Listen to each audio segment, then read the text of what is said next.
Hello, welcome and welcome back to my channel. तो पिछली बार मैंने आपके साथ डिस्कस किया था कि एंशिएंट इंडिया और मिडिवल इंडिया कैसे पढ़ना है। उसी के अंदर एनसीईआरटी के अंदर काफ़ी सारे टॉपिक्स थे जो कि आर्ट एंड आर्किटेक्चर से, आर्ट एंड कल्चर से रिलेटेड थे। लेकिन आर्ट एंड कल्चर की दो एनसीईआरटी भी है, पार्ट 1 एंड पार्ट 2, जिसके बारे में आज मैं आपके साथ डिस्कस करूंगी कि इनको किस तरीके से पढ़ा जा सकता है, इनके चैप्टर्स को combined with ancient and medieval NCERT.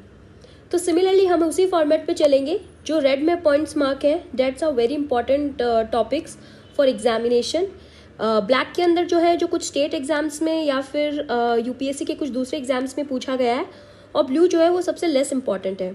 तो अगर हम पहले चैप्टर की बात करें, प्री हिस्टोरिक रॉक पेंटिंग्स, तो ये टॉपिक मोस्टली ऑप्शनल स्टूडेंट्स के लिए इंपॉर्टेंट है, क्योंकि यहाँ पे बहुत सारी आर्कियोलॉजिकल एग्जीबिशंस होते हैं, डिस्कवरीज होती है जो काफ़ी डिबेटेबल हैं। तो इस पर काफ़ी सारे डिफरेंट व्यू पॉइंट्स हैं जो कि ऑप्शनल के लिए आपके लिए हेल्प करेंगे।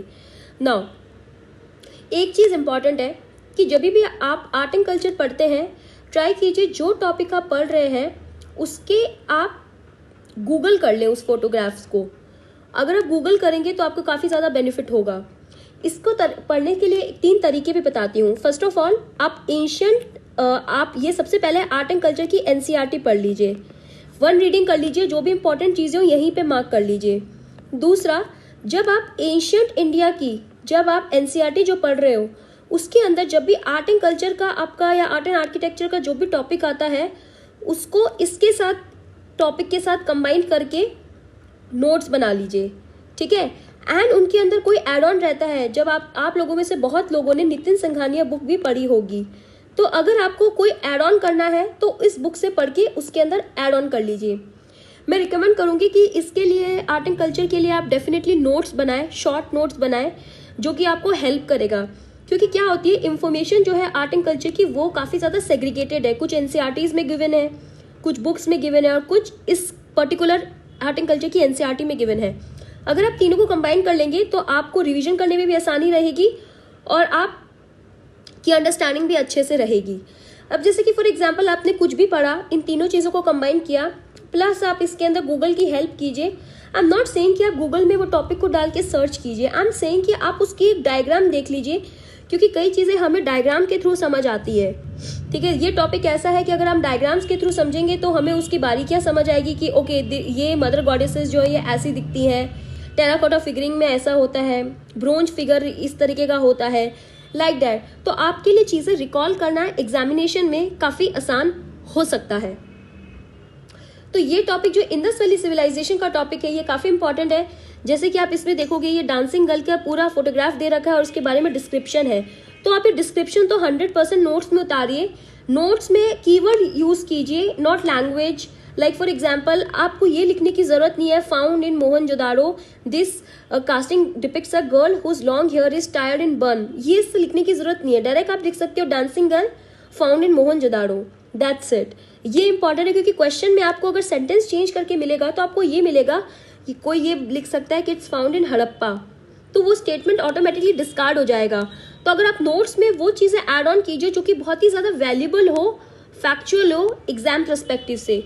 क्योंकि आर्ट एंड कल्चर का एनालिसिस तो आप एंशिएंट इंडिया की आर.एस. शर्मा की एनसीईआरटी में कर सकते हो कि एडमिनिस्ट्रेशन पर्सपेक्टिव से, इकोनॉमिक पर्सपेक्टिव से, या फिर रिलीजियस पर्सपेक्टिव से, या इवोल्यूशन कैसे हुआ आर्ट एंड कल्चर की कोई चीज़ है उसका। लेकिन आपको फैक्चुअल चीज़ें जो है वो मोस्टली इसी बुक में मिलेंगी और आपको नोट्स में भी वही चीज़ें ऐड ऑन करनी है, ठीक है। नाउ आई टोल्ड यू कि इंपॉर्टेंट चीज़ें मैं आपको बताऊंगी। तो आपका जो फर्स्ट चैप्टर है वो ऑप्शनल के लिए है। सेकेंड और थर्ड टॉपिक जो रहेगा वो मोस्टली आपका प्रीलिम्स के लिए बहुत इंपॉर्टेंट है। मॉडर्न पीरियड तो मैंने आपको एनसीईआरटी में भी मार्क करवाया था कि इसका आर्किटेक्चर बहुत ज़्यादा इंपॉर्टेंट है, स्पेशली अशोका का पीरियड का, ठीक है। Post modern trends and later mural traditions जो है, ये कुछ एग्जाम्स में पीवाईक्यूज में आप देखोगे तो पूछ रखा है, यूपीएससी सिविल सर्विस प्रीलिम्स में स्पेसिफिकली नहीं पूछा गया है। टेम्पल आर्किटेक्चर बहुत इंपॉर्टेंट है, कई चीज़ें पूछ ली जाती है, जैसे कि एक स्मॉल चीज़ पूछी थी पंचायतन कुछ सालों पहले, तो टेम्पल के बारे में और उनके रूलर के बारे में, प्लस उनका एरियाज कौन कौन सा है, वो आपको मैच द फॉलोइंग के अंदर पूछा जा सकता है। Bronze sculpture once in a while एक बार पूछ रखा है यूपीएससी एग्जाम में, बाकी दूसरी एग्जामिनेशन जो यूपीएससी कंडक्ट करवाता है उसके अंदर पूछा गया है।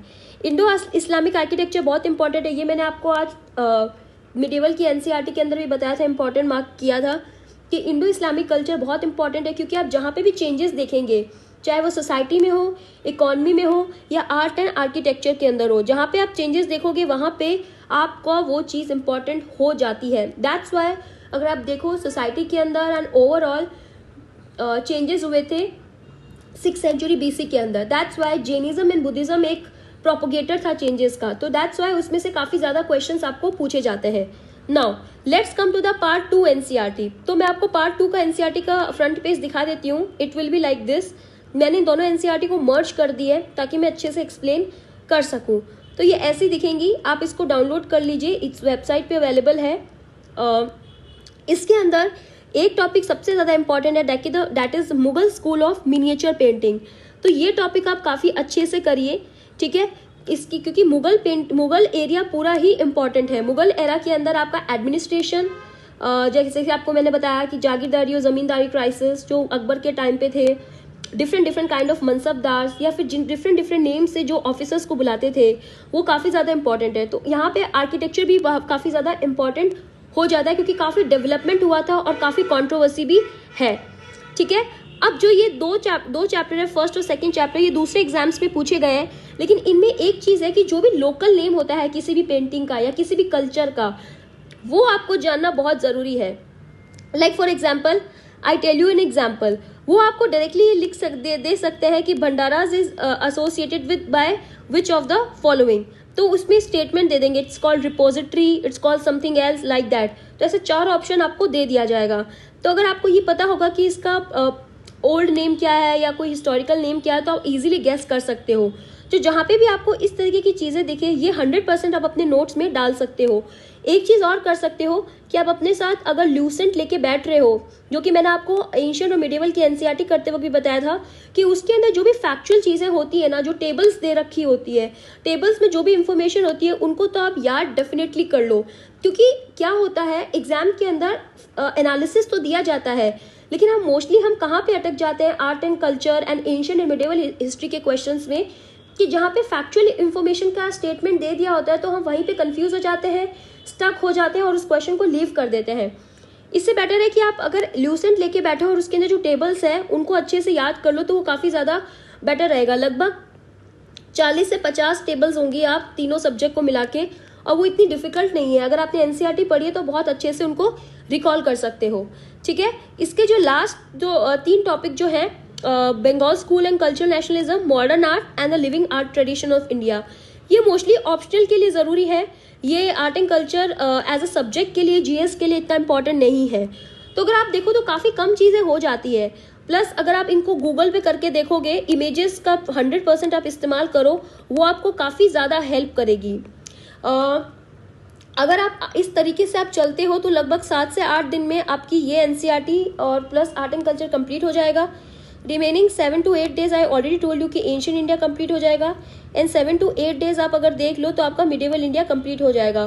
तो अप्रॉक्सीमेटली आप 25 डेज के अंदर अपना ancient, medieval and art and culture complete कर सकते हो।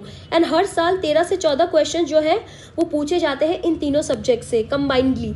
तो अगर आप 13 से 14 क्वेश्चंस भी अगर सही कराए जाते हैं, करके आते हो, तो कम से कम आपका 26 से लेकर 28 तक का आपका एग्जाम में क्वेश्चन सही करने के चांसेस होते हैं, जिसकी वजह से आपका एग्जामिनेशन प्रेशर जो होता है वो भी रिड्यूस हो सकता है। तो this is my strategy to recommend you.